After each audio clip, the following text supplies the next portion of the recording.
Heureux d'accueillir ce soir deux économistes importants, Roger Galery et Philippe Kerfian. Je vais juste faire une brève présentation de Roger Galery, même si c'est difficile de faire une brève présentation de Roger Galery, que j'ai connu quand j'étais enseignant en première année de BEA. Donc ça remonte à relativement longtemps, à Aix-Marseille, puisqu'il a été mon enseignant dans le cours d'économie publique. Donc, Roger Galery, c'est un ancien élève de l'école polytechnique de l'école des Ponts, et il occupe depuis 2002 la chaire théorie économique du Collège de France, et en parallèle, il a participé à la création ou à l'animation d'un grand nombre d'activités de recherche, notamment de 1980 à 1991, il était responsable de la formation doctorale analyse et politique économique à l'EHESS, puis directeur du DELTA, qui est un département et laboratoire d'économie théorique appliquée, cofondateur avec François Bourguignon, et qui était le laboratoire support de la création de PSE.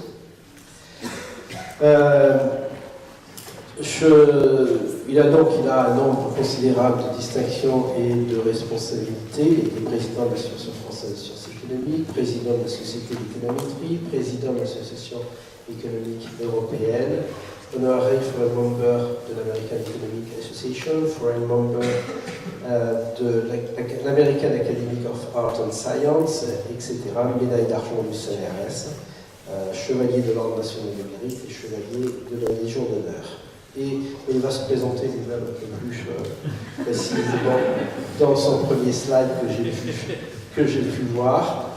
Et ces derniers temps, il s'est beaucoup impliqué sur les questions qui sont liées à la politique, au changement climatique, avec notamment un ouvrage avec Henri Tulkens, Design of Climate Policy, et deux autres ouvrages plus de vulgarisation, Combattre l'effet de serre, une pratique sur la paille, l'édition de Pommier, et Kyoto et l'effet de serre, et l'économie de l'effet de serre.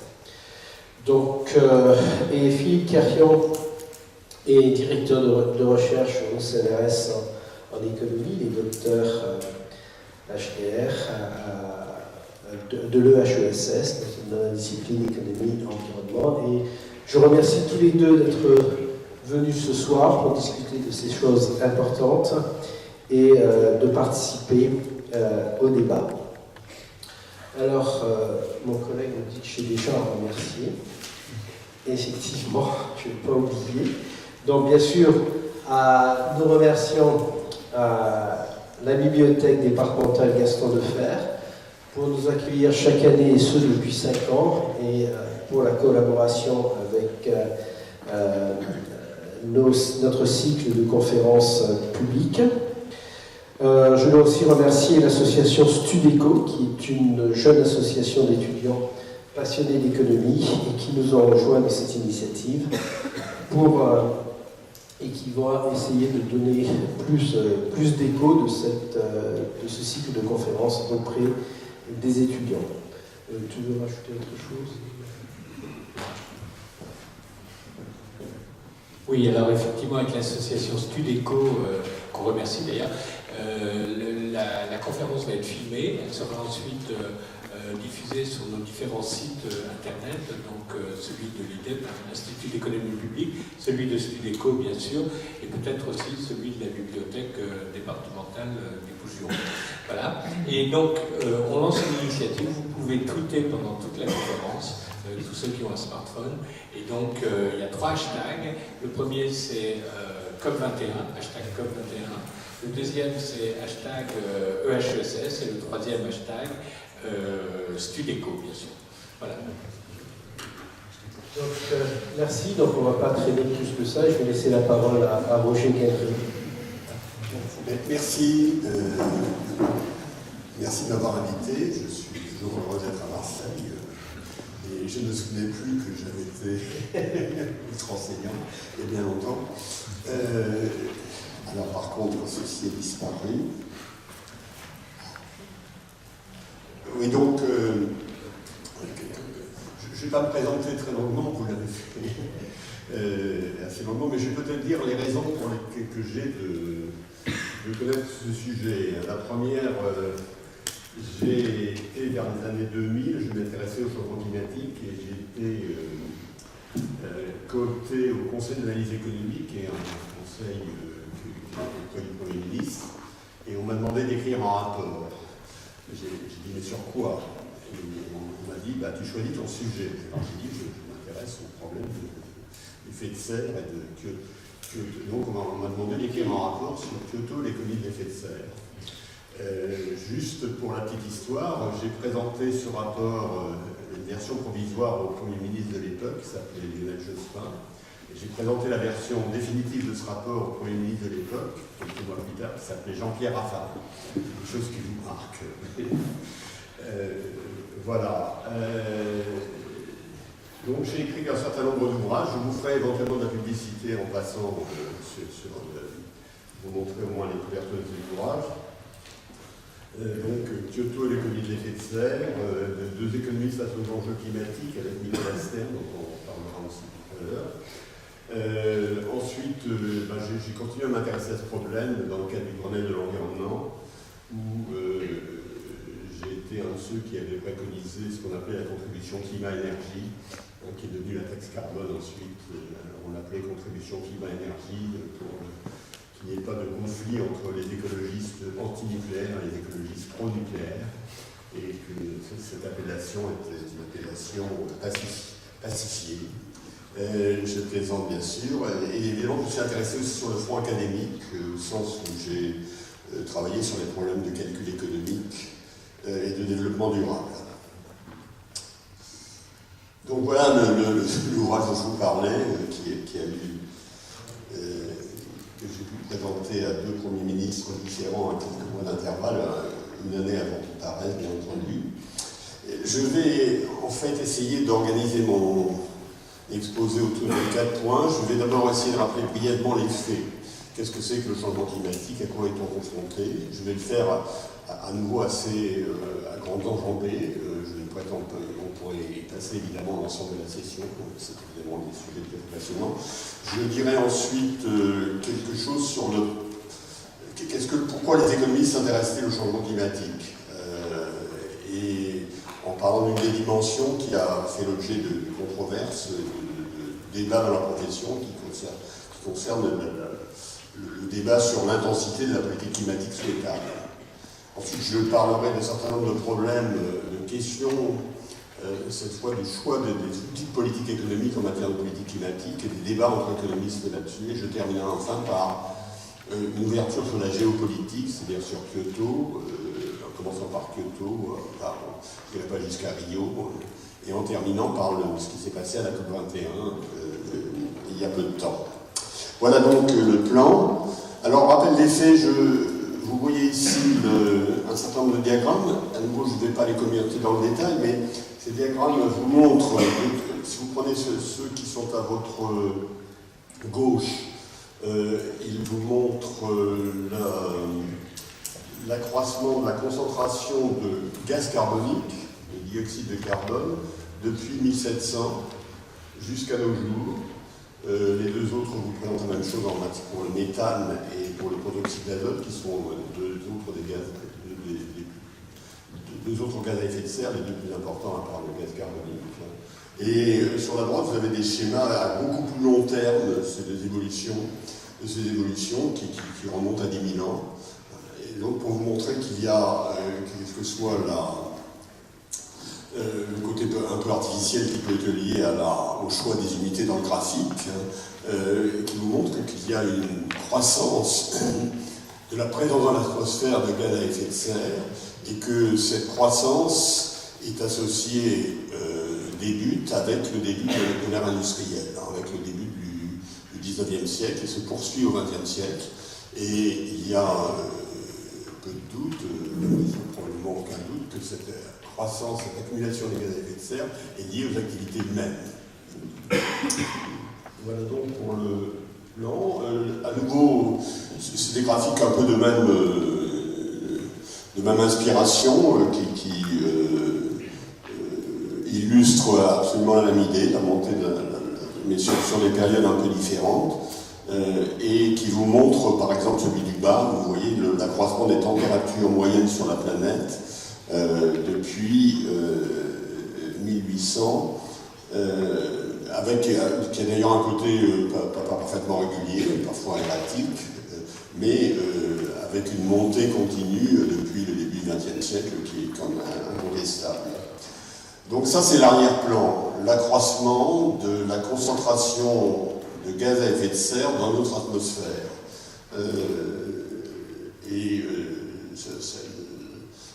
Les diagrammes que je vous donne ici ne sont pas controversés, ce sont vraiment des données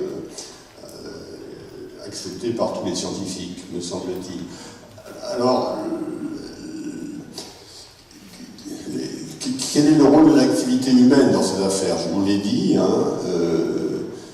l'accroissement de la concentration des gaz à effet de serre est d'origine anthropique, et l'effet sur la température est très vraisemblablement d'origine anthropique. Le GIEC disait que c'était avec probabilité supérieure à 90%. Malgré d'autres sources de fluctuation, mais naturellement c'est lié à l'utilisation des combustibles fossiles, le pétrole, le charbon et le gaz. Donc dans la situation actuelle, on a plus de 9 milliards de tonnes de carbone qui sont envoyées dans l'atmosphère chaque année, et donc 4 milliards restent dans l'atmosphère. Et il reste de l'ordre du siècle ou deux, on pourrait commenter là-dedans. Donc l'atmosphère est comme un réservoir et qui contient actuellement 850 milliards de tonnes de carbone ou 5 millions de tonnes de CO2. On utilise parfois, on fait la référence des émissions en termes de CO2, de tonnes de CO2, parfois en termes de tonnes de carbone, je n'alternerai entre les deux. Et il y a un coefficient multiplicatif assez simple à utiliser pour passer de l'un à l'autre, bien entendu. Alors la concentration de CO2 va s'accroître spectaculairement. En 1800, elle était 270 parties par million en volume. C'est la proportion de CO2 dans l'atmosphère, en parties par million en volume, puisque c'est une partie du volume de l'atmosphère. C'est lié évidemment aux lois de la physique que vous connaissez. En 2000, elle était de 370 parties par million en volume. Et en général, on utilisait aussi des mesures de CO2 équivalent, de parties par million en volume de CO2 équivalent, en mettant des coefficients d'équivalence entre les divers gaz à effet de serre. Alors, selon une méthode qui peut être discutée, qui est scientifiquement fait objet de discussion, mais on transforme du méthane en CO2 avec un certain coefficient, et on fait souvent allusion à la concentration totale en termes de CO2 équivalent. Là, je vous donne un graphique qui vous montre les émissions sectorielles. Alors, sur la gauche, c'est pour la France, qui est un petit peu spécifique en la matière. Et sur la droite, c'est pour le monde. Vous voyez que, grosso modo, il y a 4 sources d'émissions de gaz carbonique. Le secteur de production d'énergie, le secteur des transports, l'industrie et le résidentiel et l'agriculture. Dans le monde, c'est plutôt le secteur de l'énergie qui est le secteur leader. En France, comme on a beaucoup d'énergie qui vient de l'énergie nucléaire, il est plus faible. Mais grosso modo, ces 4 secteurs sont les 4 ressources principales. Et on doit garder ça à l'esprit quand on veut réfléchir évidemment aux solutions à donner, aux solutions à mettre en œuvre. Là, je vais vous mettre un graphique qui est aussi important. Alors cette fois, c'est pour introduire à la géopolitique. C'est un graphique un peu ancien. C'est un graphique qui date des années 2000. Je vais vous dire dans quel sens il est assez modifié. On met en abscisse, donc sur l'axe horizontal, le produit intérieur brut par tête. Donc, plus un pays se trouve sur la droite du graphique, plus son produit intérieur brut par tête est élevé, donc plus il est riche, entre guillemets. Et sur l'axe vertical, on met les émissions par tonne de carbone par tête. Et donc vous voyez qu'il y a, d'un côté vous voyez très bien qu'il y a un outsider, un leader universel qui est à la fois en tête pour le PIB par tête et pour les émissions par tête, c'est les États-Unis. Vous voyez sous la France, j'espère que vous le voyez ici, j'ai pas de projecteur, j'ai pas de pointeur pour le faire montrer, mais la France se trouve, je pense que vous pouvez le lire là-dessus. Et vous avez au-dessus de la première ligne, vous avez les pays développés, et en dessous de la deuxième ligne, les pays en développement, avec une très grosse différence d'émissions par tête. Et ça, c'est une donnée du problème. Alors, les choses ont changé. En particulier, la Chine, qui est se trouvée dans la partie du diagramme qui est proche de l'origine, est passée beaucoup plus haut.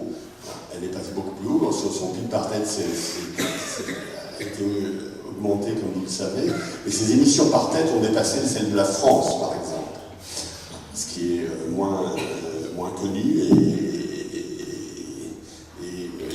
c'est assez récemment. Donc vous voyez, c'est une donnée absolument fondamentale du problème et de la négociation, lorsqu'on va parler de la négociation tout à l'heure, de la mise en œuvre d'une politique climatique au niveau global, au niveau mondial. Alors il y a toutes sortes d'incertitudes, bien sûr, dans tout ce qu'entend ce problème. C'est un problème où il y a beaucoup d'incertitudes. Il y a des incertitudes lorsqu'on essaie de produire l'avenir, mais c'est naturellement sur les émissions. Les émissions dépendent de l'activité économique, elles dépendent de l'organisation qu'on va mettre en place. Il y a des incertitudes scientifiques. Alors sur les liens entre les émissions et la concentration, ces incertitudes ont été beaucoup levées ces dernières années, dans les 15 dernières années, mais elles existent toujours un peu, parce qu'une partie du gaz carbonique est absorbée, la partie qui est absorbée dépend d'ailleurs de la quantité de forêt, il y a des échanges entre l'atmosphère et l'océan, là aussi on le comprend jusqu'à un certain point, c'est vraiment totalement bien. Et puis il y a ce qu'on appelle, alors ce que font les climatologues pour essayer de faire des prévisions, c'est qu'ils utilisent des modèles climatiques, ils modélisent l'atmosphère autour du globe en faisant des petits paquets de, je ne sais plus combien, 100 km dans les meilleurs modèles, ça doit être 100 km de carré pour les cubes qu'ils utilisent, et ils simulent les effets du croissement de l'accroissement des gaz à effet de serre pour obtenir des accroissements de température pour la planète et pour divers endroits dans la planète. Naturellement, le phénomène de base n'est absolument pas contesté. L'effet de serre, il a été plus ou moins, il est associé plus ou moins au nom de Fourier, Arrhenius, au début du XXe siècle, on a beaucoup parlé. La logique de l'effet de serre est bien connue. L'accroissement des gaz à effet de serre est un facteur d'accroissement des températures sur la planète, il n'y a absolument aucun doute. Et que, comme on le dit, c'est la même chose que ce qui se passe dans une serre, d'une certaine manière. Pourquoi il y a beaucoup d'incertitudes sur le résultat? À cause de ce qu'on appelle les rétroactions. Parce que l'accroissement de la température sur la planète a beaucoup d'effets. Il a des effets, par exemple, je prends deux exemples, il fait fondre les glaces. Et ça veut dire que la surface, la capacité réfléchissante des glaces, qui atténue l'effet de serre, puisqu'elle renvoie de l'énergie vers l'espace, est atténuée. Il y a des effets sur les forêts, il y a des effets sur les nuages. La vapeur d'eau est un des gaz à effet de serre. Et donc ces rétroactions mettent beaucoup d'incertitudes sur le résultat des modèles climatiques. En fait, je vais peut-être le dire tout à l'heure, mais il y a une grande variabilité de ces résultats. Alors je vais passer à la suite. Là voilà des prévisions, des diagrammes qui vous montrent ce qui va se passer ou ce qui pourrait se passer, enfin qui sont tirés de rapports sérieux, sur l'augmentation de la concentration de gaz carbonique dans l'atmosphère. Donc vous voyez que là vous voyez où on est aujourd'hui, c'est ce qui est bleu. Là où on pourrait aller à la fin du siècle, alors c'est pas le pic extrême, mais c'est celui qui est juste à côté. Et à côté, là, vous avez l'accroissement des températures selon les scénarios d'émission. Et ce que je voudrais mettre en évidence dans ce qui est à côté, c'est les variabilités de du résultat, hein, qui est indiqué sur la droite du graphique, en dehors du schéma lui-même. Vous avez la zone de variabilité, de l'écart type en quelque sorte des températures telles que pourraient les définir un probabiliste. Et donc vous voyez qu'il y a une grosse incertitude, et ça c'est de l'avis même des climatologues, qui ne sont pas des climato-sceptiques. Voilà toujours la même chose avec des courbes qui indiquent, pour un scénario donné, par exemple on a une courbe bleue, hein, ils donnent une distribution de probabilité de l'accroissement de la température, telle qu'on peut l'évaluer aujourd'hui avec les travaux des climatologues. Alors, je ne vais pas les commenter dans le détail, parce que je vais arriver donc à mon deuxième sujet, après avoir rappelé trop brièvement, hein, mais je pense que ça peut remettre un petit peu les idées en place sur ce sujet. Je vais vous parler donc des économistes et du problème climatique. Premièrement, pourquoi les économistes s'intéressent-ils au problème climatique? Parce que, après tout, le principe de précaution, je prends l'intitulé de la loi Barnier, qui vous dit « L'absence de certitude compte tenu des connaissances scientifiques et techniques du moment ne doit pas retarder l'adoption de mesures appropriées visant à prévenir des dommages graves et irréversibles à l'environnement. » Dans ce cas, il s'agit de prendre des mesures appropriées visant à prévenir des dommages graves ou irréversibles à l'environnement. Alors, malgré tout, vous voyez que c'est un principe qui est extrêmement imprécis. Quelles sont les actions appropriées? Est-ce que c'est d'arrêter les émissions, les stabiliser, les faire diminuer, etc. Donc ça reste assez vague. Mais alors, la phrase suivante est intéressante, hein, parce que la phrase suivante dit « à un coût économique acceptable ». Alors bien entendu, et ça c'est vrai dans toutes les versions du principe de précaution, hein. Dans la version anglaise il y a « cost effective measure », qui veut dire à peu près la même chose. Donc les économistes croient, on s'accroît comme moi, comme ils sont un peu naïfs, que la balle est dans leur camp et que c'est à eux de déterminer si les coûts économiques sont acceptables. Donc il y a eu beaucoup de débats là-dessus que je vais vous présenter. Et donc l'idée c'est qu'après tout ça relève du calcul économique au sens habituel, hein. C'est-à-dire qu'on met d'un côté les coûts d'une politique climatique et on met de l'autre côté les avantages. Les avantages d'une politique climatique, c'est qu'elle diminue le réchauffement de tant de degrés, etc. Et on met les coûts et les bénéfices et on essaie de voir lequel l'emporte. Pour ça, il y a une opération très importante qui s'appelle l'actualisation. Les coûts, et là il y a une difficulté essentielle dans ce problème climatique, c'est que les coûts c'est dans peu de temps, les coûts c'est une génération qui aura à les supporter, et les bénéfices c'est dans un siècle, dans 2 siècles, hein, parce que le changement climatique une fois qu'il est engagé, il ne va pas s'arrêter après 2 siècles. Donc les bénéfices sont extrêmement lointains. Et il y a eu donc un grand débat entre les économistes qui ont l'habitude d'utiliser des taux d'actualisation importants, qui atténuent considérablement les bénéfices lointains. Je vais vous en dire un mot juste pour le plaisir. Naturellement, il s'agit bien de savoir quand agir, comment agir. Les moyens d'action des politiques climatiques, on les connaît, hein, les études engendrent des coûts. Comment réduire les émissions de CO2? On pourrait revenir à un mode de production, de mode de vie pré-industriel, mais c'est pas très réaliste.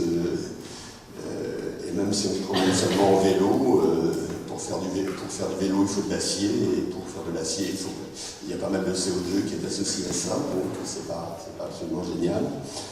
Donc les moyens avec c'est diminuer la consommation d'énergie, opter pour des énergies moins carbonées. Alors le charbon, malheureusement, qui est la source d'énergie la plus abondante et la mieux répartie et la plus carbonée. Récemment, on a essayé de le remplacer par le gaz de schiste, mais c'est une autre histoire. Opter pour des énergies non carbonées, évidemment, il y a le nucléaire avec les problèmes spécifiques qu'il pose, et évidemment les énergies renouvelables, qui posent aussi des problèmes de coût et d'intermittence, qui sont évidemment à l'horizon de nos espoirs. Il y a aussi une possibilité de séquestrer le carbone. Là, il faudra en discuter très longtemps, c'est un sujet extrêmement difficile et sur lequel je n'ai pas d'idée totalement claire. Et il faut espérer évidemment des progrès techniques, soit sur les renouvelables, soit dans d'autres domaines. Alors, je vous avais dit que je ferais un peu de publicité, comme vous avez introduit ce livre, je vous montre, il existe bien.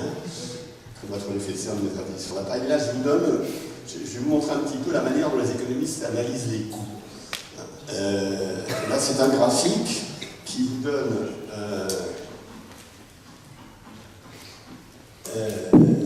qui vous met vous avez en abscisse les secteurs, l'énergie, les transports, les bâtiments, l'industrie, l'agriculture, la forêt, donc ça a été développé tout à l'heure. Et vous avez dans chacun de ces bandes verticales, vous avez plusieurs, elles sont divisées en 3 parties sur chacune d'entre elles. Et chacune des parties correspond à l'application d'un coût du gaz carbonique soit inférieur à 50 $, soit inférieur à 20 $, soit inférieur à 50 $, soit inférieur à 100 $, c'est-à-dire c'est un calcul économique qui vous dit de combien je réduis les émissions si je pénalise l'émission de gaz carbonique à 20 $ la tonne de gaz carbonique, ou à 50 $ la tonne de gaz carbonique, ou à 120 $ la tonne de gaz carbonique, ou 100 $ la tonne de gaz carbonique. Et vous voyez, et ça selon les pays, il y a des pays de l'OCDE, il y a des autres pays, etc. Donc vous voyez par exemple que dans l'offre d'énergie, selon si on ne paie pas cher, on élimine relativement peu de gaz à effet de serre. Si on paie plus cher, on en élimine pas mal, mais en passant de 50 à 100 $, ça n'accroît pas beaucoup de bénéfices. Vous voyez par exemple qu'en méthode des transports, il faut aller très loin en valeur négative du gaz carbonique, en coût fictif du gaz carbonique que vous mettez dans le calcul pour obtenir des grandes économies. Alors on peut discuter aussi pour l'industrie, vous voyez. Donc à partir de là, on peut faire une discussion de l'efficacité relative des diverses mesures que l'on peut prendre. Lorsque c'est très coûteux, ça veut dire qu'il faut que mettre un prix très élevé au gaz carbonique pour aboutir à la solution de décarbonisation. Quand c'est peu coûteux, ça veut dire qu'il suffit de lui mettre un prix faible. Donc ça veut dire que si vous donne une très bonne idée, des technologies les plus économiques pour décarboniser. Alors là, voilà un autre exemple de ce que font les économistes. Cette fois, c'est la simulation, je ne vais pas non plus c'est la simulation du secteur de l'électricité entre maintenant et 2100, avec divers objectifs de réduction. Le premier, sur le haut à droite, c'est business as usual, c'est-à-dire les affaires sont les affaires et on ne fait absolument rien. Et sous diverses hypothèses concernant l'utilisation ou la pérennité du nucléaire, par exemple en Barbe, etc. Et ça vous donne à chaque instant une prédiction de la part de chacune de ces énergies dans la production d'électricité dans le monde. Et entre guillemets, une prédiction désirable qui rend minimum le coût actualisé, comme savent le faire les économistes. Voilà donc deux types d'exercices qui sont faits aussi. Alors là, je vous remontre ce livre, mais vous noterez que la traduction coréenne est un peu étrange, mais je ne m'étendrai pas là-dessus. Alors maintenant, qu'est-ce que sont les bénéfices? Voilà les coûts. On peut les analyser comme ça. Il y a beaucoup de travail qui a été fait dans la direction que j'ai donnée ici. Quels sont les bénéfices? Bien, il y a de nombreux chapitres. L'agriculture, un peu de réchauffement a des effets positifs dans un certain nombre de régions du monde. Au-delà de 2-3 degrés, c'est négatif un peu partout. Donc, s'il faut faire ça. Il y a évidemment des effets sur la biodiversité, sur la santé. Il y a des problèmes de migration à grande échelle. Le changement climatique pourrait déplacer quelques centaines de millions de personnes et donc impliquer des changements relativement à grande échelle. Il y a des différences entre régions, il y a des différences selon la zone de température. Mais le rapport Stern, qui est un calcul économique généralisé dans la logique de ce que je viens de vous dire, valorise chacun de ces dommages. Alors, avec plus ou moins de fiabilité. quantifier le malheur des réfugiés climatiques, c'est assez difficile. Quantifier le problème des sociétés qui les accueillent, c'est assez difficile aussi. Donc il y a des limites évidemment tout à fait fortes à cet exercice, mais c'est un exercice qui a été fait. Voilà par exemple quelque chose sur lequel on peut s'appuyer pour analyser les bénéfices. Là, vous avez les différents secteurs, l'alimentation, l'eau, les écosystèmes, les événements extrêmes, donc c'est des chapitres différents de dommages possibles.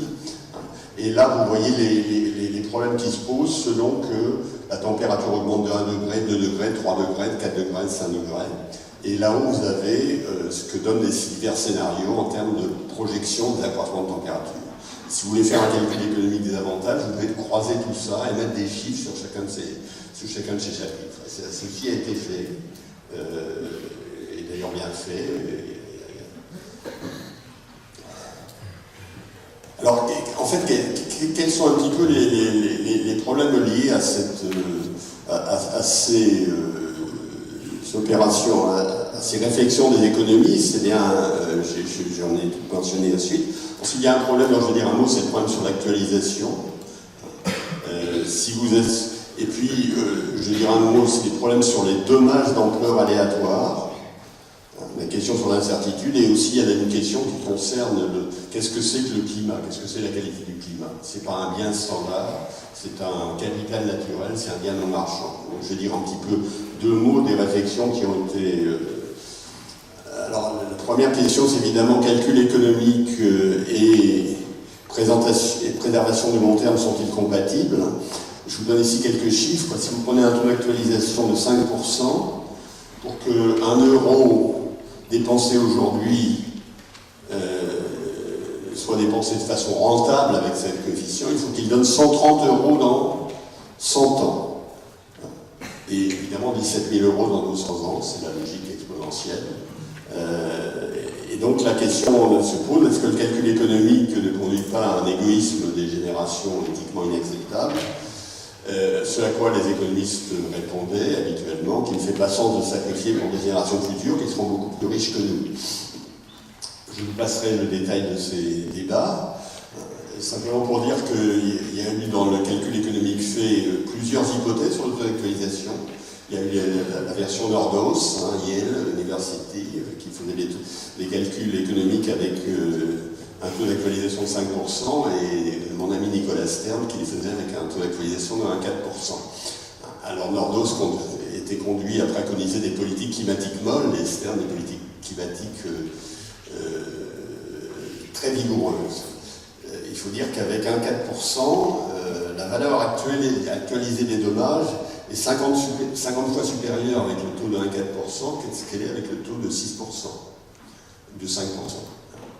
Donc il y a un vrai débat qui est un débat intellectuel sur lequel je vais revenir en présentant deux autres petits arguments. Celui qui met l'accent sur l'incertitude lourde sur le long terme et dire que ceci est une vraie raison d'agir, et l'autre auquel je suis intéressé qui met l'accent sur les spécificités.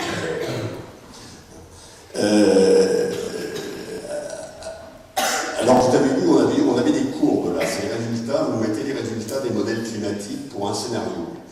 Et donc les résultats vont pour un scénario assez moyen, 500 ppmv en 2100, la moyenne est de 3, le plus faible est de 2 degrés, mais ça peut aller jusqu'à 6-7 degrés, et il faut compléter la courbe, il n'y a aucune raison que ne le pas.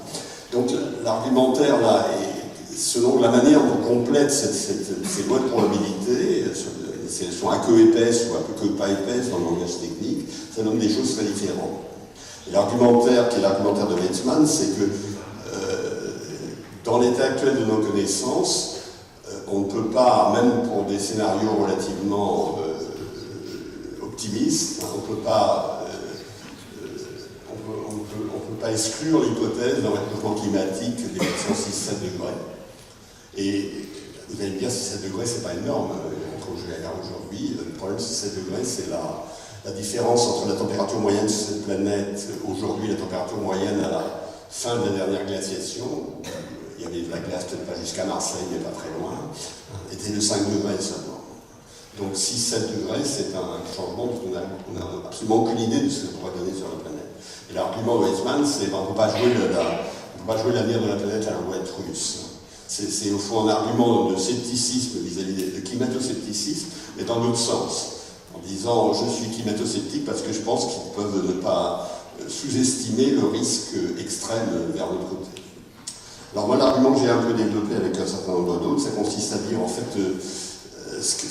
on n'a qu'une seule planète. Hein. C'est pas une taux d'actualisation, ça s'appelait qu'aux biens qui sont reproductibles. Si vous avez une seule planète, c'est différent. En particulier, la qualité du climat n'est pas substituable par des...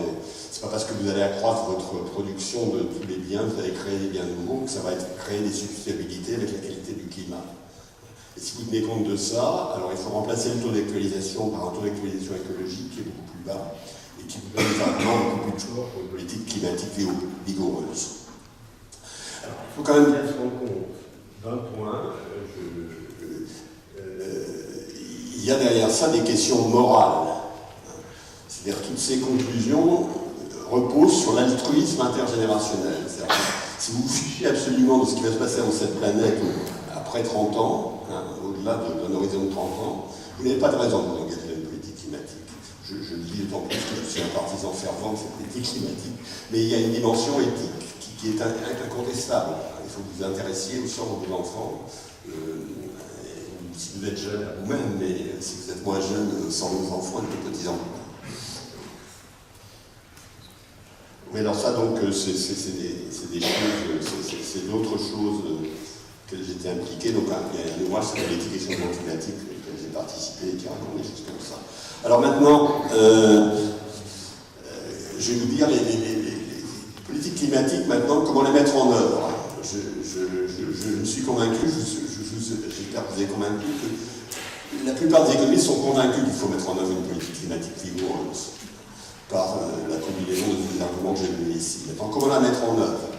Il y a toute une série de questions dont je vais dire un mot à chaque fois. Hein. Alors ça c'est le livre que vous avez mentionné sur de MIT Press, Design of Climate Policy. C'est un ouvrage plus récent que j'ai fait sur l'économie supérieure. Et ça c'est mon ouvrage avec Nicolas Stern qui s'appelle Deux économistes sur cet enjeu climatique, dans lequel nous discutons parfois vigoureusement de ces questions. Nous ne sommes pas toujours d'accord, heureusement d'ailleurs. C'est comme ça. Alors il y a un problème, je ne sais pas si je ne devrais pas l'évoquer parce que je n'ai pas le temps. Il y a un problème à mon que personne ne pose jamais et qui était pour moi extrêmement important, c'est le problème de l'assiette. Qu'est-ce que vous allez faire? Alors là, aujourd'hui, quand on regarde les émissions, soit on les réglemente, soit on les taxe, soit on fait un marché, etc. Il y a une autre manière beaucoup plus simple de procéder, qui consisterait à taxer le carbone ou à faire un marché sur le carbone quand il sort du sol, ou quand il entre dans nos frontières. C'est une solution qui a été proposée par un économiste de Princeton que je connaissais bien et qui malheureusement nous a quittés. Et c'est intéressant, on peut demander si on ne reviendra pas sur le tapis un de ces jours lorsqu'on fera sérieusement une politique climatique. Mais je passe sur ce sujet. Alors maintenant, qu'est-ce que disent les économistes? Après tout, c'est un problème, politique climatique, c'est un problème d'environnement. Le problème d'environnement, c'est un problème d'externalité négative. On fait des choses qui ne sont pas, que le marché n'empêche pas de faire et qui sont négatives pour la société. Alors les économistes ont beaucoup de théories là-dessus. Qu'est-ce qu'ils disent pour ce moment? Ils disent il y a deux types d'instruments. D'abord des instruments réglementaires. Les instruments réglementaires, vous mettez une règle. Vous dites, par exemple, la quantité de... il ne va pas y avoir plus de X% de tabac dans cette salle, etc. Et vous mesurez, etc. Donc c'est une réglementation. Il va y avoir 0% de tabac, c'est une réglementation, je suppose qu'elle me semble acceptée, ou en tout cas adoptée ici. Donc ça c'est la première chose. Deuxième chose, il y a les instruments économiques.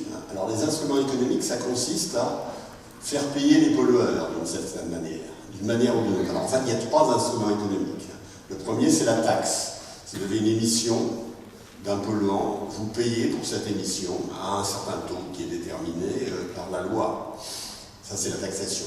Vous avez un autre instrument qui s'appelle la subvention. C'est-à-dire vous subventionnez les pollueurs pour qu'ils dépolluent.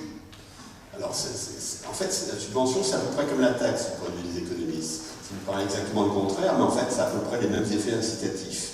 Pas les mêmes effets sur le déficit public, bien entendu. Et puis, il y a une troisième solution qui est venue particulièrement à la mode depuis les années 2000, avec l'expérience américaine du marché du SO2, du dioxyde de soufre, qui a assez bien fonctionné, qui s'appelle le marché de droit. Alors, qu'est-ce que c'est le marché de droit? C'est un genre de réglementation, mais par exemple pour tout un secteur. Vous mettez une quantité qu'une industrie ne va pas dépasser en quantité de polluants, par exemple en émissions de gaz de CO2, en émissions de gaz carbonique. Et à ce moment-là, vous donnez à chacun des émetteurs des quotas. Donc vous allez dire c'est exactement une réglementation. Non, ce n'est pas du tout une réglementation parce que les émetteurs peuvent s'échanger les quotas sur la base d'un prix de marché. Ils peuvent se faire que ceux qui ça coûte moins cher de diminuer les émissions, eh bien, le comptent plus que ceux à qui ça coûte plus cher, qui achètent les quotas. Donc, ça c'est la logique économique qui dit que c'est une solution qui permet la maîtrise des quantités en diminuant autant que possible les coûts de dépollution. Il y a trois solutions. Alors, vous savez que en Europe, on a un marché un marché de permis qui a été mis en place, qui s'appelle European Trading Scheme, qui s'appelle en français le SCEQE, mais je suis la version de schéma communautaire d'échange de quotas d'émissions, c'est ça. J'ai gagné, je ne sais jamais. Et qui touche la moitié des émissions de gaz carbonique en Europe, c'est-à-dire l'ensemble des industries, qui fonctionnent mal pour entières raisons sur lesquelles on pourrait parler maintenant, ça mériterait une séance pleine de cette assemblée, mais sur lequel je ne dirai rien. Mais donc le marché, c'est pas une vue de l'esprit, c'est quelque chose qui existe. Alors qu'est-ce que les économistes... oui, alors là, je pourrais mettre comment ça marche un marché, comment ça fonctionne un marché, mais je l'ai dit rapidement. Hein, les entreprises reçoivent des quotas, les échanges entre eux, il y a un prix de marché qui s'établit. Et le gros avantage du marché, en particulier pour une pollution comme le gaz carbonique, le gros avantage du marché, c'est qu'en principe, il vous conduit à maîtriser la quantité totale. C'est-à-dire que quand le marché fonctionne bien, c'est la quantité totale est une décision centrale. Après, les gens s'arrangent entre eux pour que cet objectif d'émission soit atteint. Et s'il n'est pas atteint, alors là, il y a des sanctions assez lourdes.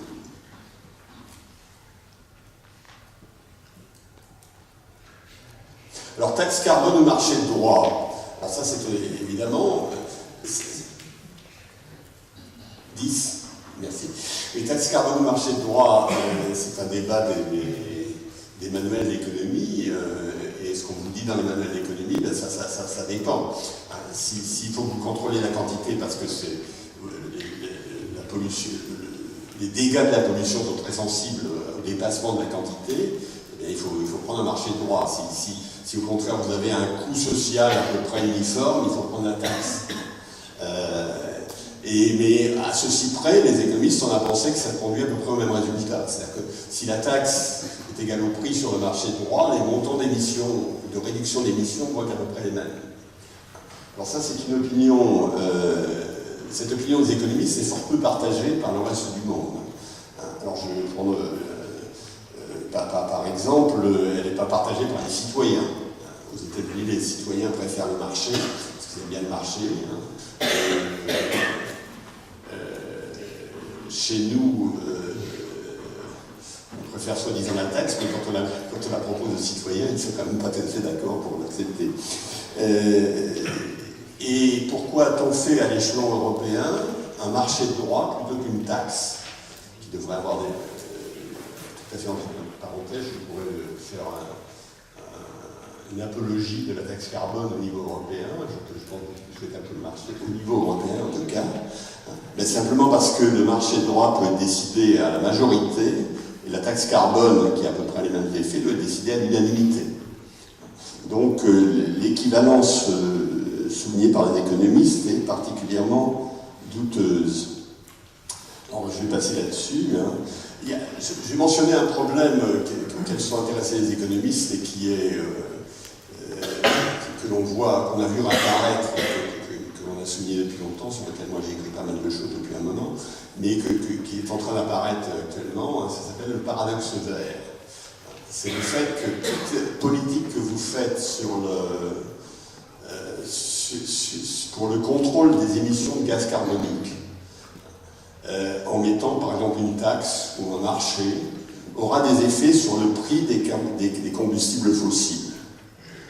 C'est-à-dire tout ce qui se passe en aval sur le prix des produits fabriqués avec des combustibles fossiles a des effets sur le prix des combustibles fossiles. Et l'effet global, lorsque vous vous intéressez à la dépollution en termes de carbone, doit prendre en compte, si vous mettez une taxe sur le carbone et que le prix du charbon, du pétrole diminue à la source, ça ne sert à rien.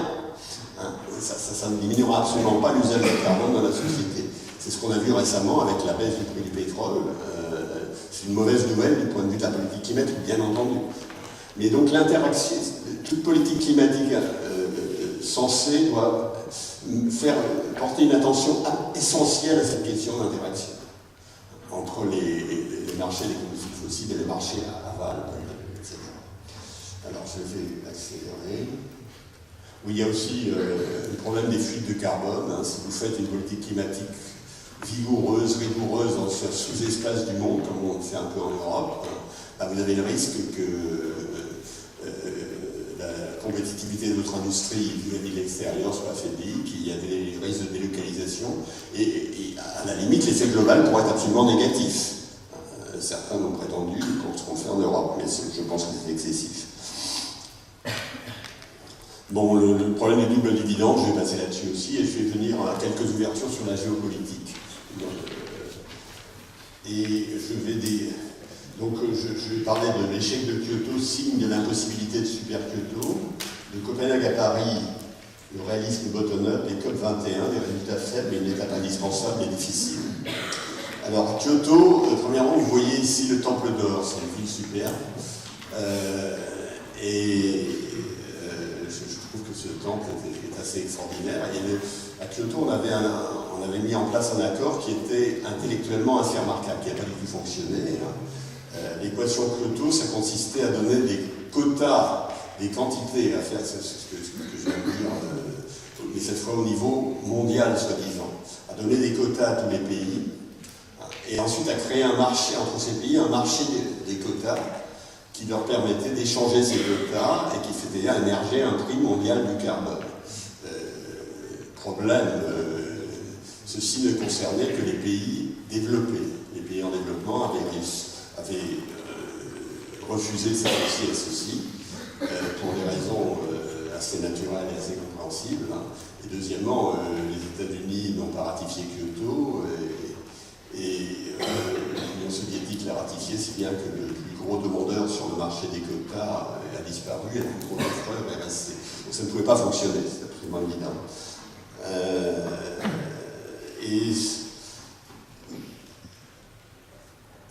Alors malgré tout, je vais faire une parenthèse ici que vous allez me pardonner, mais je l'ai écrit dans le Grand Journal du Soir, qui disait « Si j'étais dictateur », un article qui s'appelait comme ça, « Si j'étais dictateur, imaginez que je suis dictateur du monde, hein, et que j'ai vis-à-vis des États les mêmes pouvoirs qu'un État vis-à-vis des entreprises, de ses citoyens. Pas plus, pas moins. » Alors moi, je mettrais en place Super Kyoto.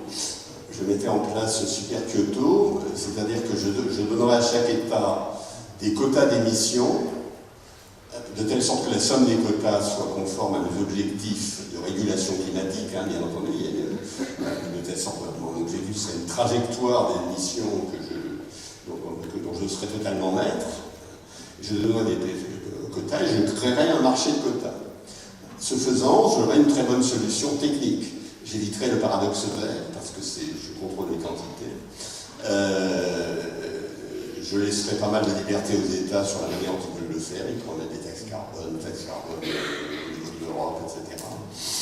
Et tout irait très bien. Je reste simplement un petit problème. Comment répartir les quotas entre les États? Alors je pourrais faire comme on a fait à Kyoto, c'est-à-dire donner des quotas qui sont assez proches de vos émissions. Ça s'appelle le droit du grand-père. Où je pourrais donner des quotas qui sont égaux par tête à travers le monde. Et comme moi je suis un petit peu utopiste, c'est ce que je choisirais. Naturellement, ceci me vaudrait pas mal d'ennemis dans le monde. En particulier, avec la première solution, si je donne des quotas proportionnels à vos émissions, je donne 1000% à l'Inde, ou pas loin de proportionnel, et je donne 16% aux États-Unis. Avec la seconde solution, je donne 16% à l'Inde et 8% aux États-Unis. Vous comprenez pourquoi, si ma solution est proposée, j'aurai quelques ennuis avec la CIA et que je préfère donc retirer cette proposition et me retirer moi-même de cette position trop difficile. Non, ceci dit, c'est une boutade d'une certaine manière, mais il faut bien comprendre que le problème de la politique climatique, c'est d'abord le problème de la répartition des coûts. Et qu'on ne peut pas... C'est les difficultés dans la répartition des coûts. Et le fait que l'État le plus pollueur du monde s'appelle les États-Unis, dans lequel il y a des résistances à la politique climatique que vous connaissez, pas les gouvernements, mais des citoyens, est un problème essentiel et qu'il faut garder à l'esprit lorsqu'on regarde ce qui se passe et ce qu'on est capable de faire.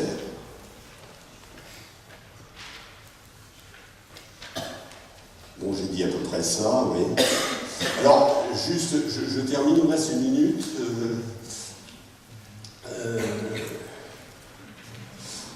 Il y a eu un changement à Copenhague. On est passé à Kyoto, c'était une vision du haut vers le bas. C'est-à-dire c'était en fait mon fantasme de dictateur bienveillant était repris par la communauté internationale qui se voyait comme oligopole de dictateur bienveillant. Mais à Copenhague, on a changé de fusil d'épaule parce que ça ne marchait pas. On est passé du top-bottom vers le bottom-up. C'est-à-dire que l'idée, c'est qu'on va regarder ce que proposent les États et la solution, ça va être tout ce que les États ont mis sur la table. Ça, c'est un changement majeur de stratégie de mise en place de la politique climatique. Et c'est celle qui a gouverné la préparation de Paris.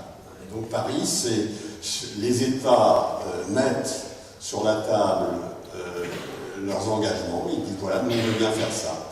Chacun apporte son cadeau. Et puis, le total, c'est la totale des cadeaux.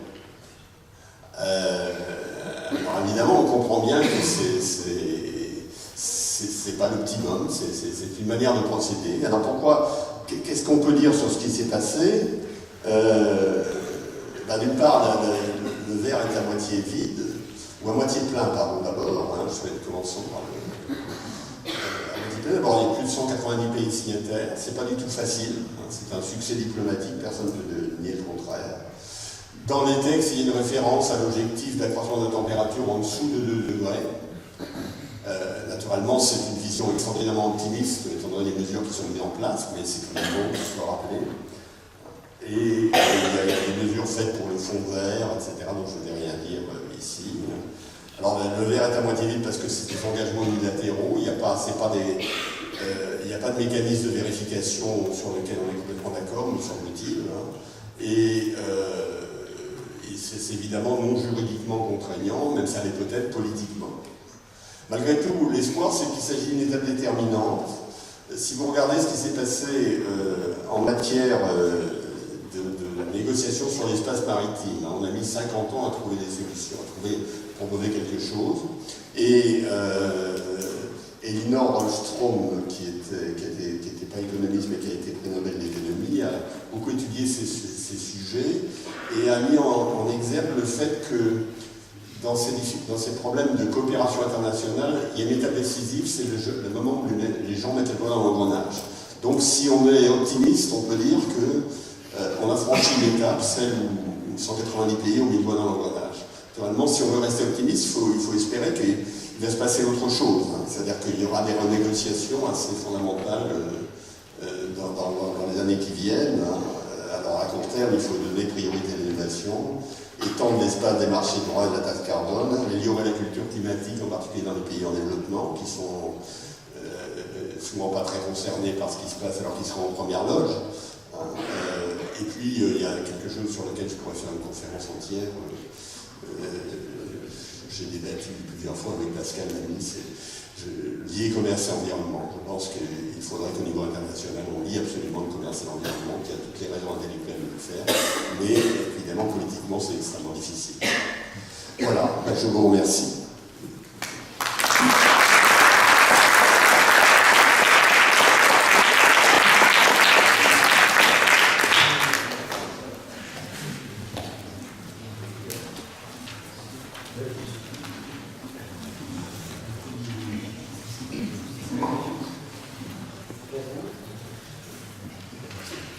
Merci Roger pour cet exposé extrêmement complet, avec lequel j'ai vraiment très peu de désaccords, voire pas du tout. Mais comme tu as dû aller rapidement sur la dernière étape, la COP21, je vais me concentrer là-dessus. D'abord, je vais préciser d'où je parle. Je suis chercheur, comme ça a été présenté. Je fais aussi partie d'une association qui s'appelle le Résurrection Climat, depuis une quinzaine d'années, et une association qui regroupe des membres individuels, mais aussi une grande partie des associations françaises impliquées dans la lutte contre le changement climatique, et qui est aussi la branche française d'un réseau mondial qui s'est créé à la fin des années 80, donc au tout début des négociations internationales. Donc à ce titre, j'ai suivi les négos climat pendant 5 années de suite, sur place, et puis évidemment la dernière. Alors, je vais commencer par un petit rappel historique. L'accord de Paris, c'est pas, comme ça a été dit parfois, le premier accord mondial sur le climat, parce que ça, c'est la Convention climat de 92, dont tu n'as pas parlé, et qui est en vigueur depuis 1994 et ratifié par tous les pays du monde. Mais l'accord de Paris, c'est le premier qui engage tous les pays à contribuer à réduire les émissions, ce qui fait évidemment une grande différence. La Convention de 92, elle, a fixé des grands principes qui sont toujours en vigueur, dont l'objectif qui est d'éviter un changement climatique dangereux d'origine humaine, mais sans préciser le niveau de ce que était dangereux, ou de ce que était le niveau d'émission, de concentration, de réchauffement dangereux. Elle a fixé aussi d'autres principes qui sont toujours en vigueur aujourd'hui, dont le principe des responsabilités communes mais différenciées, ce qui veut dire que la stabilisation du climat est l'objectif commun de tous les pays, mais différencié au sens où ce sont les pays qui ont la plus forte capacité à payer, les pays développés, et ceux qui ont la plus grande responsabilité historique, également les pays développés, à ces pays donc d'agir en premier. Donc suite à cette convention qui fixe essentiellement des principes, il était clair tout de suite qu'il fallait opérationnaliser tout ça, c'était le protocole de Kyoto, qui sur le papier est contraignant, puisqu'il fixe des objectifs de limitation des émissions aux pays développés, mais sur le papier seulement, puisqu'on a vu un pays comme le Canada sortir de Kyoto sans aucune conséquence pour lui, sachant qu'il n'allait pas respecter son objectif, et c'est aussi dû à un changement politique, et sachant que la principale sanction pour les pays qui avaient ratifié Kyoto, en cas de dépassement de l'objectif d'émission, c'était de se retrouver avec un objectif plus dur en deuxième période, sachant que ces pays n'avaient aucune obligation à accepter un engagement en deuxième période, et d'ailleurs, une grande partie ne l'a pas fait.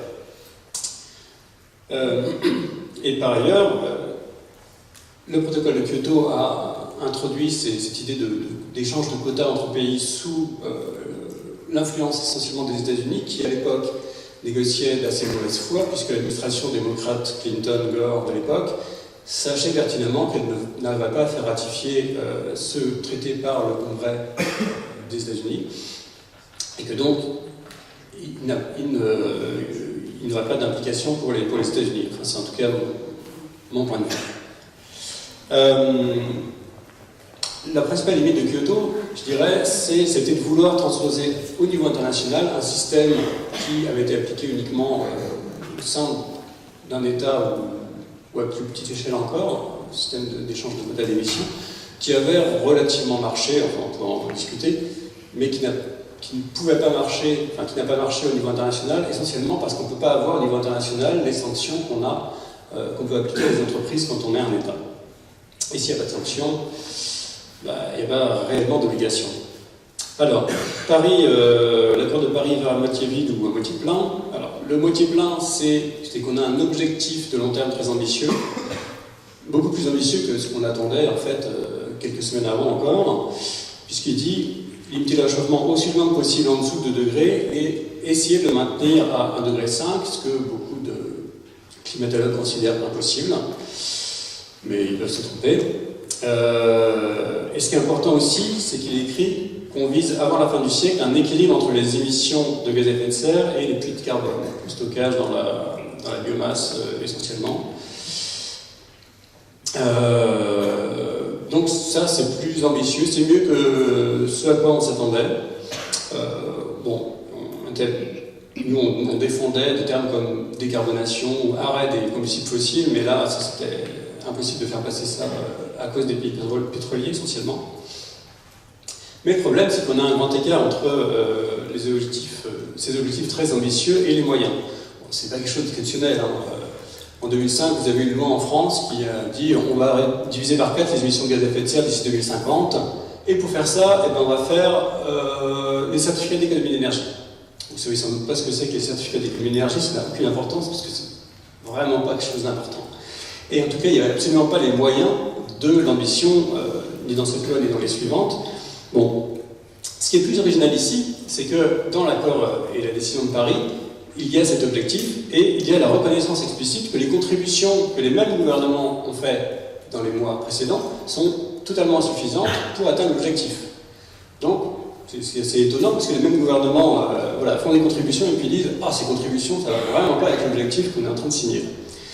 Bon, mais c'est intéressant le fait qu'il y ait cette reconnaissance de la dichotomie objectif-moyen, parce que ça fournit un levier d'action pour renforcer les objectifs. Et ce pour quoi on s'est battu, une des choses essentielles pour lesquelles on s'est battu dans l'accord, c'est d'avoir des mécanismes de renégociation régulière, tous les 5 ans en l'occurrence, de ces contributions.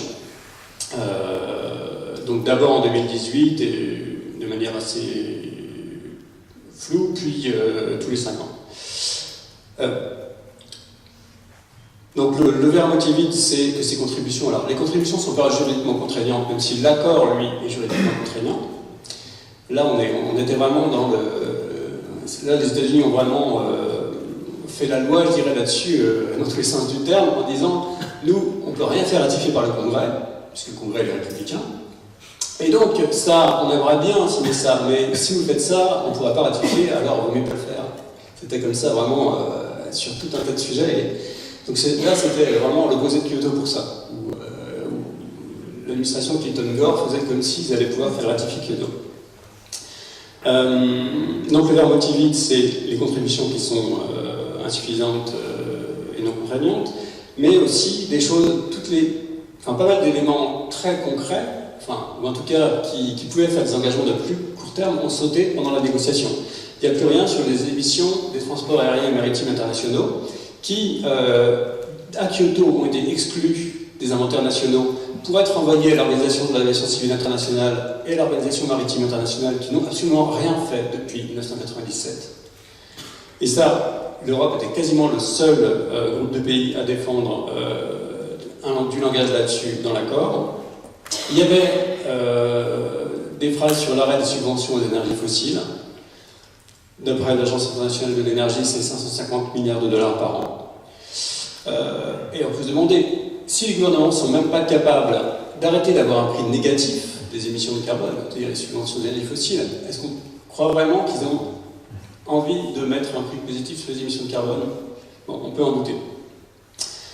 Donc les différences par rapport à Kyoto, elles sont, je dirais, essentiellement les suivantes. Parce que cette fois-ci, les contributions ne sont pas contraignantes, elles ne sont pas dans l'accord lui-même, ce qui est finalement plutôt mieux parce que ça permet de les réaliser plus facilement sans avoir à rentrer dans un processus de ratification. L'idée, c'est que ça marche quand même avec ce qu'on appelle name and shame, c'est-à-dire qu'on dise « Ah, tel pays, il ne respecte pas la contribution, c'est pas bien, et puis tel pays, il ne veut pas renforcer sa contribution alors que les autres le font, c'est pas bien. » Présenté comme ça paraît un peu comme un truc qui ne marchera jamais. Et en même temps, ça marchera si les opinions publiques dans le pays en question ont l'impression que le climat c'est quelque chose d'important. Sinon, ça ne marchera pas. Voilà, c'est tout. Mais malheureusement, en tout cas, c'est sans doute ce qu'on pouvait obtenir de mieux dans ce contexte-là. Il y a peu d'accords internationaux qui sont plus contraignants que ça, hein, en réalité. Il y a un peu le traité contre la prolifération avec son protocole additionnel. Ouais, si vous êtes l'Iran, vous vous rendez compte que là, il vous arrive vraiment des problèmes. Mais c'est rare. Alors, les sanctions commerciales, effectivement, ça c'est le lien avec le commerce, c'était une piste qui malheureusement n'a pas été suivie jusqu'à présent. L'autre différence majeure par rapport à Kyoto, c'est que la différenciation entre pays développés et pays en développement qui pouvait être pertinent dans les années 90, qui n'est plus du tout aujourd'hui, n'existe plus sous cette forme. Il y a une différenciation beaucoup moins marquée aujourd'hui, avec l'idée que tous les pays, tous les émetteurs majeurs en tout cas, doivent contribuer.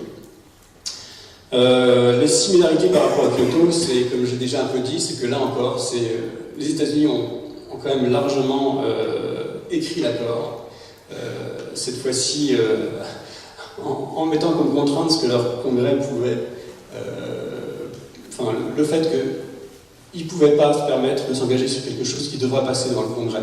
Donc c'est un traité au regard du droit international, il n'y a pas de doute là-dessus, mais ce n'est pas un traité au regard du droit américain. En tout cas, c'est ce que l'administration Obama défend. Et puis, une autre similarité par rapport à Kyoto, c'est que beaucoup de choses qui sont dans cet accord sont floues et doivent être opérationnalisées. Après Kyoto, on a mis 4 ans à négocier tout un tas de choses, les mécanismes de flexibilité, la manière dont on allait prendre en compte les émissions et la séquestration du carbone par la biomasse. Pour prendre seulement 2 exemples, on est passé d'un accord de Kyoto de 20 pages aux accords de Marrakech en 2001 de plus de 200 pages. Et ça, ce travail, il recommence là maintenant. Il y a encore une vague, une mention de mécanisme de flexibilité dans l'accord. Alors maintenant, on parle d'échange de résultats d'atténuation. On ne sait pas du tout quelle forme ça va prendre, donc on est parti pour des années de négociation. Pareil pour ce qu'on appelle RED, Reduced Emissions from Deforestation and Degraded Forest. Donc tout ce qui est limiter l'émission de la déforestation et tout ça, comment mettre ça en place concrètement, des années de discussion devant nous. Sur la finance, c'est pareil.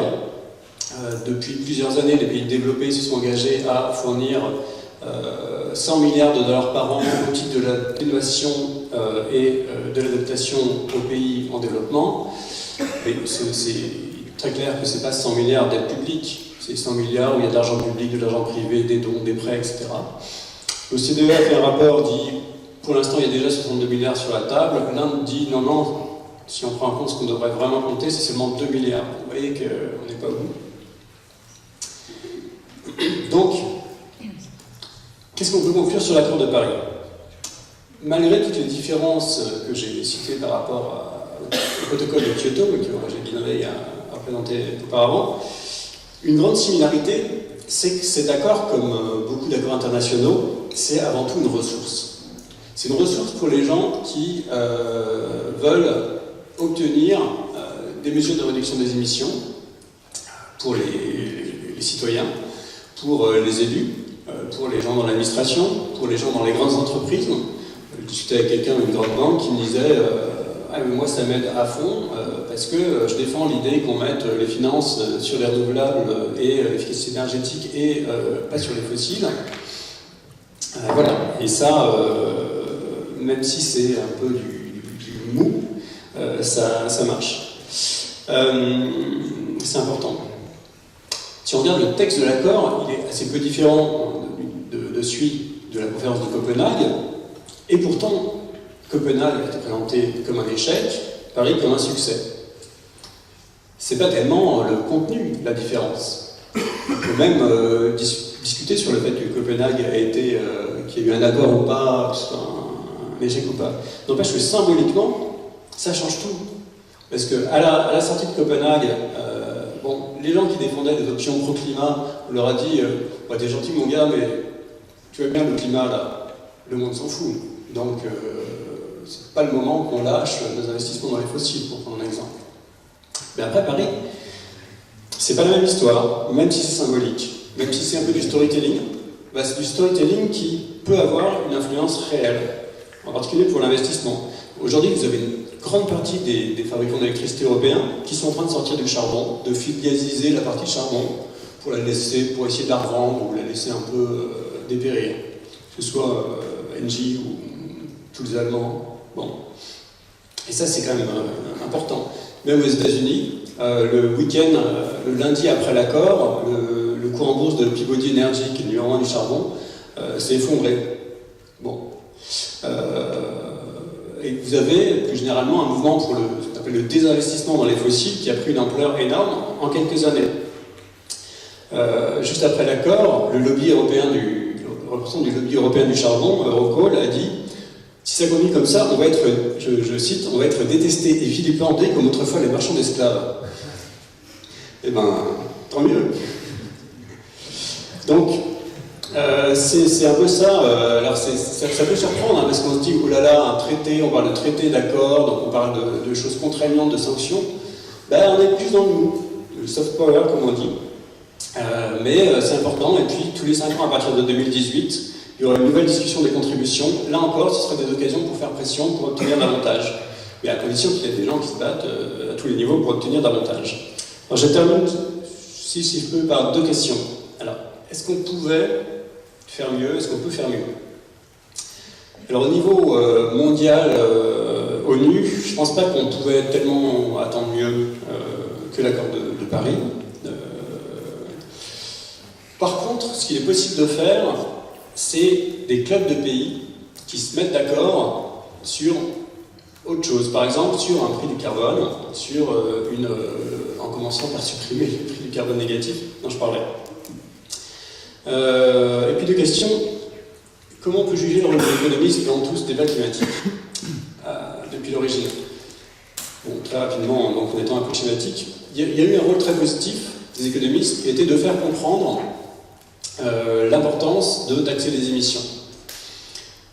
Même si ça a été trop peu fait pour les émissions de gaz à effet de serre, le seul pays qui fait un niveau vraiment ambitieux, c'est la Suède, où on est à plus de 100 euros là. Sont convertis à peu près 100 euros la tonne de CO2. Mais il y a eu aussi un rôle plus négatif. Au cours des années 90, dès la fin des années 80, pas mal d'économistes, en particulier aux États-Unis, ont dit attention, il ne faut pas agir trop, en tout cas pas trop tôt, il vaut mieux agir plus tard, en attendant qu'on ait fait des progrès techniques, entre autres pour la raison de taux d'actualisation élevé dont parlait Roger Guénry. Et puis,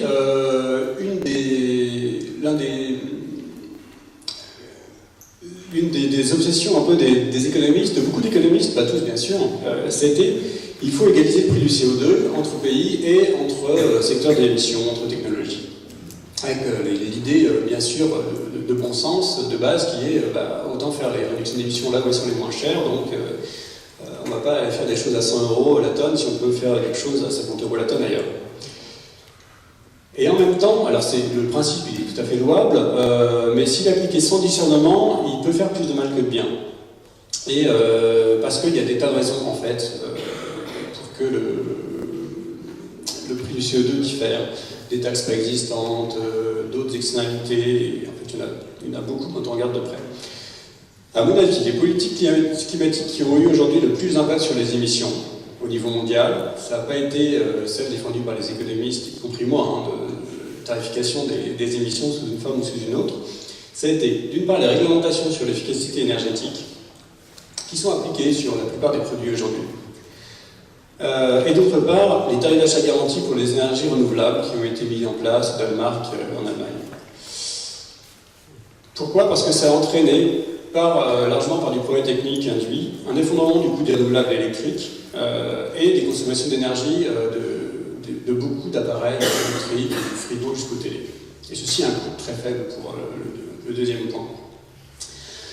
Le solaire, ça valait extrêmement cher voici quelques années. Aujourd'hui, on est à 8 centimes le kilowattheure dans les appels d'offres en Allemagne, qui n'est pourtant pas un pays très ensoleillé. On est largement en dessous, autour de 5 dans les pays les plus ensoleillés. C'est-à-dire que c'est compétitif avec le coût complet de l'électricité quand on compte le coût de la centrale. Le prix de l'électricité en Europe est plus bas, mais c'est parce qu'on a un surcapacité. Et ces décisions, elles ont été soit ignorées, ignoré par la plupart des économistes et combattu par beaucoup d'autres au nom de l'équalisation du prix du CO2, parce que peut-être faut regarder de plus près ce qui se passait. Voilà, alors, si vous voulez tout savoir sur l'accord de Paris, il y a un conseil de lecture, c'est le rapport fait par le Wuppertal Institute en Allemagne, c'est en anglais, mais voilà, bon, ça c'est pour ceux qui veulent vraiment creuser. Si vous allez sur leur site, Wuppertal Institute. Et puis, voilà, je m'arrêterai là, parce que j'ai déjà dépassé mon temps.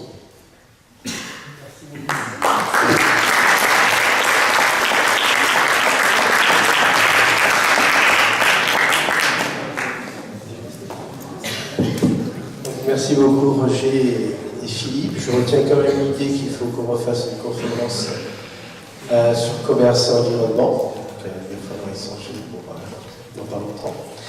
On va maintenant laisser la parole à la salle pour 25-30 minutes. Pour 25-30 minutes, donc à vous.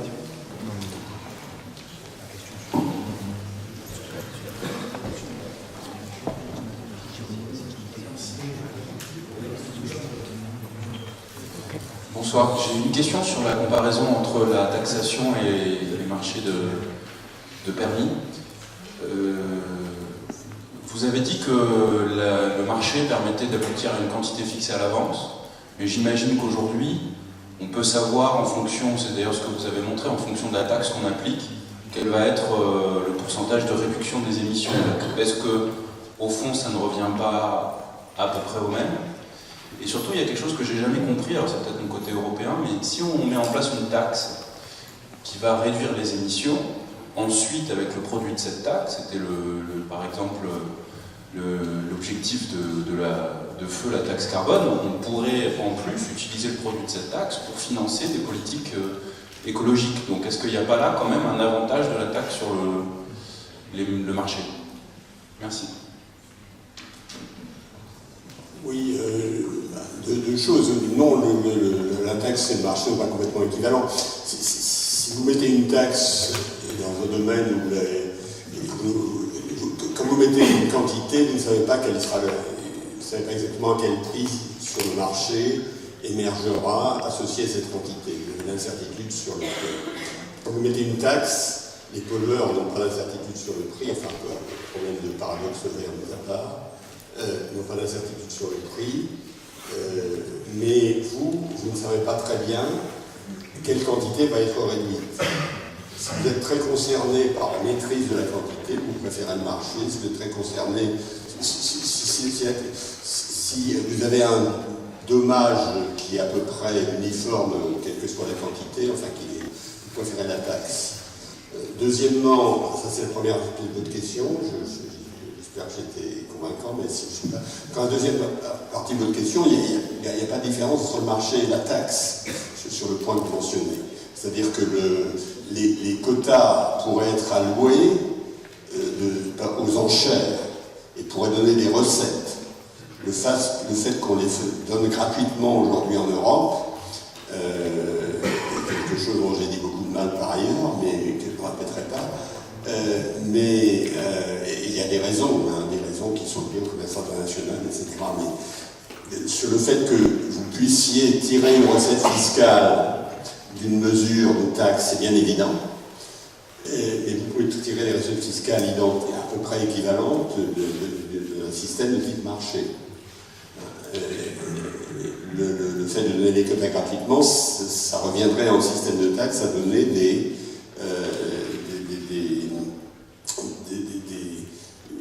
à faire que la taxe s'applique à partir d'un certain niveau, à donner des exemptions de taxes. Vous pouvez aussi récolter moins de taxes en donnant des exemptions de taxes. Donc c'est deux problèmes relativement indépendants. Pour compléter, en fait, il y a beaucoup. Je suis d'accord. La principale différence, c'est bien de l'incertitude. En fait, on connaît mal la réaction des émissions à un prix donné. Ou pour le dire autrement, la réaction du prix à une quantité d'émissions donnée. Ça peut paraître surprenant, mais si on regarde de près tous les exemples de système de quotas d'émissions échangeables, dans pratiquement tous les cas, il y a eu des moments où l'objectif était trop laxiste, au sens où il a entraîné soit un prix du quota qui tombait à zéro, ou un peu plancher quand même un peu plancher. Soit ce qui avait eux-mêmes des émissions qui étaient en fait en dessous des émissions tendancielles. Et pourquoi? Parce que les pouvoirs publics sont toujours confrontés à une incertitude comme ça sur il y a tout un tas de facteurs qu'on ne peut pas connaître à l'avance qui vont influencer les émissions. Surtout qu'on négocie souvent l'objectif longtemps à l'avance. Là, en Europe, on est en train de négocier l'objectif pour dans 10 ans. D'ici 10 ans, il va se passer plein de choses. Et comme les pouvoirs publics ont peur que le prix monte trop, parce que là, ils vont avoir le bénéfice dans les pattes, eh ben, ils sont plutôt prudents au sens économique plutôt que prudents au sens écologique, et donc ils fixent un objectif pas trop ambitieux, et donc, dans plein de cas, mais vraiment dans la majorité des cas, il faudrait vous faire toute la liste, on se retrouve avec un objectif non contraignant. Et sur le deuxième point, juste aujourd'hui, on voit en Europe 50% des quotas, depuis 2013 à peu près. Il est quand même un peu trop bas.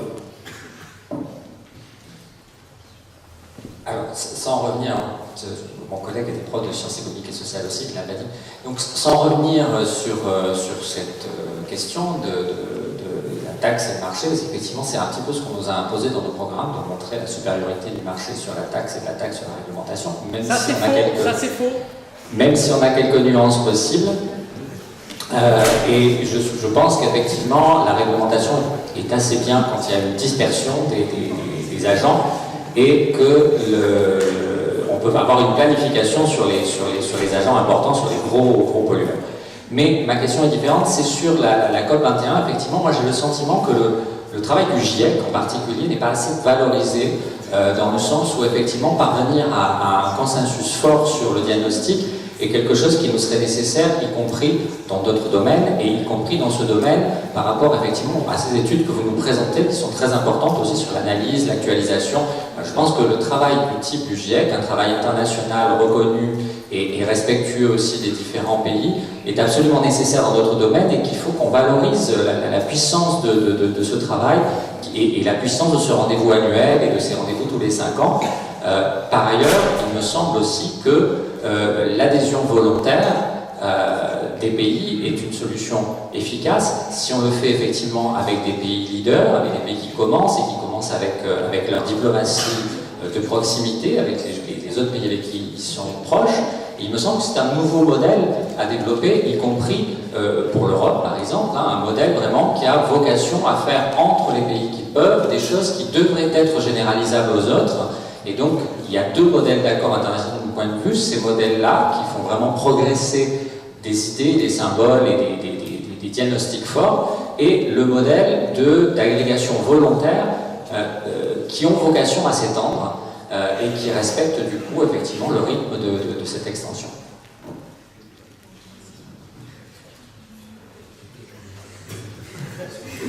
D'abord, je suis désolé que le programme vous impose de dire que le marché de quotas c'est mieux qu'une taxe, parce que ça, c'est vraiment pas une conclusion de quelque science économique que ce soit. Mais les programmes ne disent pas ça.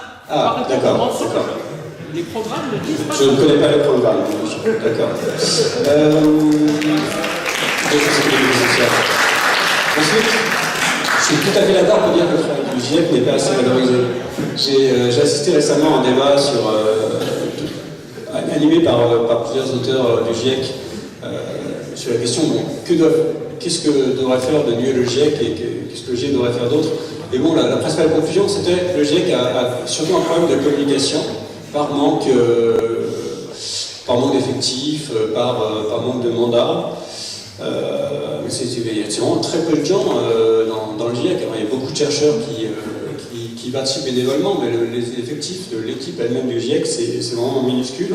Et quand vous regardez en termes de réseaux sociaux, le GIEC c'est nul, enfin sur Twitter ou tout ce qu'on veut. C'est vraiment complètement minable. Alors, ils y réfléchissent, ils essaient de faire mieux. Bon, on ne peut pas dire que le nouveau président du GIEC soit un fou de guerre médiatique, mais on peut espérer que ça s'arrange.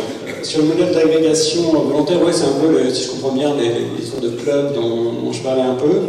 Et c'est vrai que ça se passe un peu, souvent en Amérique du Nord, où on a une coalition de Californie-Québec, prochainement qui devrait être rejointe par d'autres provinces canadiennes et l'État des États-Unis. Oui, effectivement, c'est, je pense, une des pistes à suivre. non, juste un mot, pas de désaccord.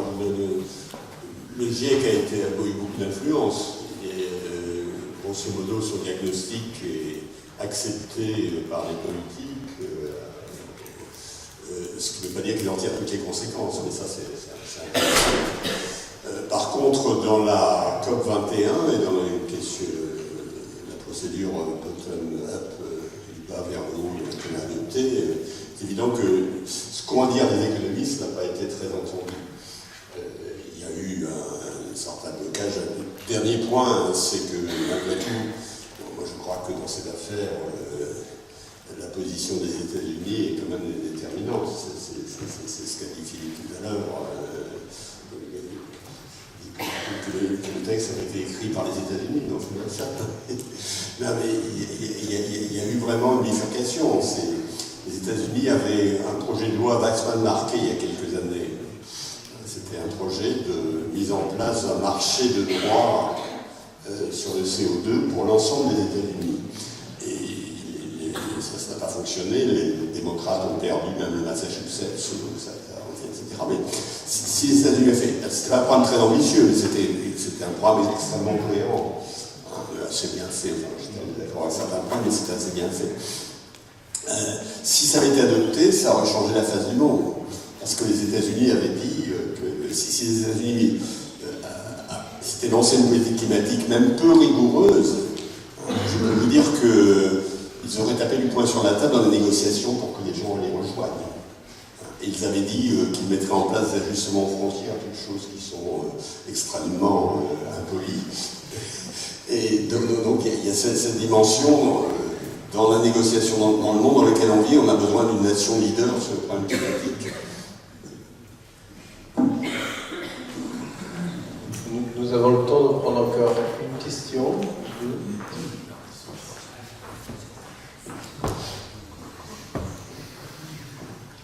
Oui, bonjour, et encore un prof d'éco pour poser des questions d'économistes. Les profs de SES vous assaillent, monsieur Lévry.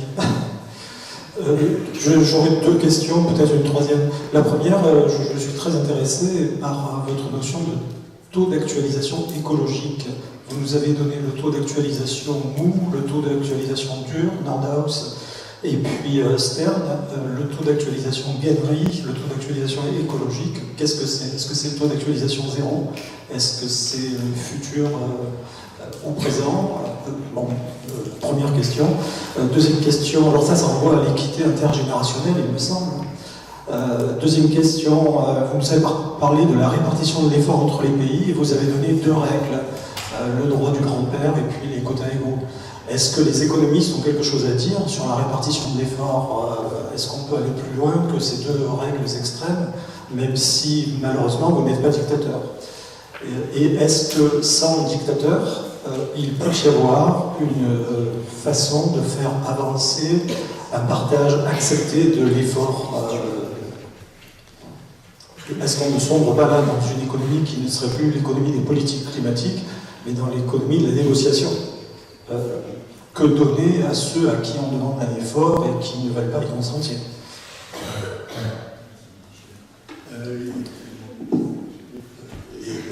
La première question, je ne me rappelle plus quelle est la première. Votre taux d'actualisation. Ah oui, sur le taux d'actualisation. Grosso modo, le taux d'actualisation écologique, c'est quelque chose qui tient compte du fait que le prix relatif du bien environnement, je vais un peu technique, qui est un bien non reproductible, etc., son prix par rapport au bien reproductible standard s'accroît dans le temps. Et que le taux d'actualisation écologique doit prendre en compte le fait qu'on n'a qu'une planète, et que la valeur relative de cette planète augmente au fil du temps, et d'autant plus que l'on s'enrichit. C'est-à-dire que l'argument, c'est pas la peine de donner de l'argent, de faire des efforts pour nos descendants qui seront plus riches que nous, qui est derrière le taux d'actualisation, qui est fondamentalement derrière. Cet argument est repris d'une certaine manière, comme si se dire, s'il y a un domaine dans lequel il faut faire des efforts pour ceux que les descendants qui sont plus riches que nous, c'est pour préserver la nature. Si on est altruiste.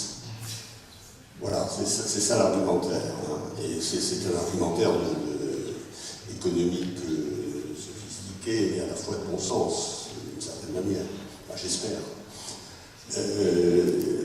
La deuxième question, alors Entre le droit du grand-père et les quotas égaux. Oui, alors là, ça dépasse mes compétences, ça dépasse les compétences nos compétences en tant qu'économistes. Il y a un problème de gouvernance mondiale. On est dans un monde où les frontières du marché ont dépassé les frontières des États, elles sont celles de l'univers. Et il n'y a pas de gouvernance mondiale, il n'y a pas d'État mondial qui permet de contrôler un certain nombre de choses. Donc il faut qu'il y ait un accord entre les États pour que l'on mette en place quelque chose comme une politique climatique. Moi j'ai mis l'accent sur les difficultés d'un accord dans deux cas extrêmes. Évidemment, concrètement, il faut arbitrer entre les deux points de vue que j'ai donnés. Les pays en développement sont, à mon avis, tout à fait légitimes à demander à participer de façon moins...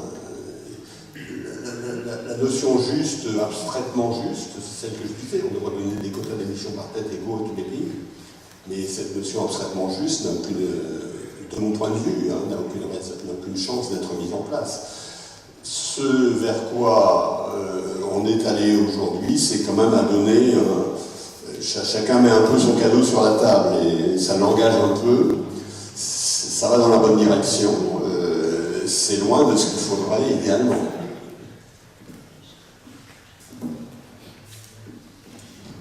Juste un complément sur le premier point. En plus, l'argument, les générations futures sont plus riches que nous, donc il ne faut pas en faire trop parce que sinon c'est nous les pauvres, sinon c'est l'anti-Robin des Bois, on prend aux pauvres que nous sommes pour donner aux riches de demain. Il oublie quand même une chose essentielle, c'est que ce sont les pauvres avant tout les victimes du changement climatique. Et la Banque mondiale vient de sortir un rapport qui s'appelle Shockwaves, qui porte justement sur pauvreté et changement climatique, qui est la meilleure synthèse sur le sujet. Bon, je fais un peu de la pub pour ce qui a été écrit par d'anciens collègues à moi, mais ça c'est très net quoi, sur tous les principaux impacts. Ce sont les pauvres qui sont les premières victimes, et les plus riches qui sont les plus gros émetteurs, à commencer par ceux qui utilisent massivement le transport aérien. Donc, raisonner juste entre générations et pas entre riches et pauvres au sein d'une génération, ça change tout. Et d'ailleurs, il y a un article récent de Mark Florbet, co-auteur de Princeton, qui montre ça en reprenant l'article de Nordhaus, le modèle de Nordhaus, et en mettant des riches et des pauvres au sein d'une génération, on inverse complètement les conclusions. D'autres questions, remarques? Bon, écoutez, je vous remercie d'être venus très nombreux et on vous attend pour la prochaine conférence. Merci beaucoup.